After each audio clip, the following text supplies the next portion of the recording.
Սահմանադրական դատարանը ուղղակիորեն արձանագրել է ապօրինի գույքի բռնագանձման պրակտիկայի հակասահմանադրական լինելը, այս մասին ասաց սահմանադրագետ Գոհար Մելոյանը, ով կազմակերպել էր ապօրինի ծագում ունեցող գույքի բռնագանձման մասին օրենքի կիրարկումը սահմանադրական դատարանի որոշման համատեքստում վերտառությամբ համաժողովում։ Մելոյանն անդրադարձավ ապօրինի ծագում ունեցող գույքի բռնագանձման վարույթների ուսումնասիրության հիմքերին, նշելով, որ ապօրինի գույքի բռնագանձման մոտ 140 վարույթ կա հարուցված։ Ինչի էր կարևոր սահմանադրական դատարանի որոշումը, որովհետև խոշոր գույքերի մասն է խոսքը գնում։ Եթե այդ գույքը մարդուց անձից բռնագանձում են սահմանադրական մարդու հիմնարար իրավունքների ոտնահարմամբ, դուք պատկերացնում եք հետագայում միեդի որոշումների արդյունքում, եթե արձանագրվի մարդու իրավունքի խախտումը,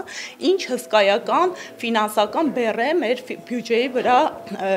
գալու։ Դրա այդ ու հատկապես հաշվի առնելով, որ արդեն ունենք Եվրոպական դատարանի բավականին հարուստ նախանշած փորձ ապօրինի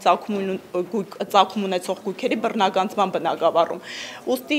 սահմանադրական դատարանը, ես կարծում եմ, չուներ այլ երկ, կաշկանդված էր հենց նույն միեդի նախադեպային պրակտիկայով եւ գոնե առնվազն այս արձանագրումները, որոնց մասին խոսեցի, պետք է արվեին։ Մելոյանի խոսքով վերացական հսկողության շրջանակում սահմանադրական դատարանը օրենքը ճանաչել է սահմանադրական, բայց այն չի սահմանափակում առանձին դիմումների ներկայացումը։ Սահմանադրական դատարան մարդկանց առանձին իրավունքների հակասահմանադրականությունը ապացուցելու համար։ Անդրադառնալով ապօրինի գույքի վերաբերյալ սահմանադրական դատարանի որոշմանը, միջազգային իրավունքի մասնագետ փաստաբան Արա Ղազարյանն ասաց, որ որոշումը բավականին ընդարձակ է, դեռ պետք է լավ ուսումնասիրել այն։ Մեր մոտ իմ կարծիքով ամենամեծ խնդիրը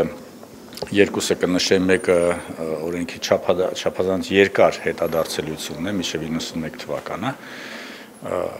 եւ երկրորդ խնդիրը, որ քրեական գործի հետ զուգամիտում, երբ որ լինում է, այստեղ արդեն երբեմն քաղաքդատավարությունը կարելի է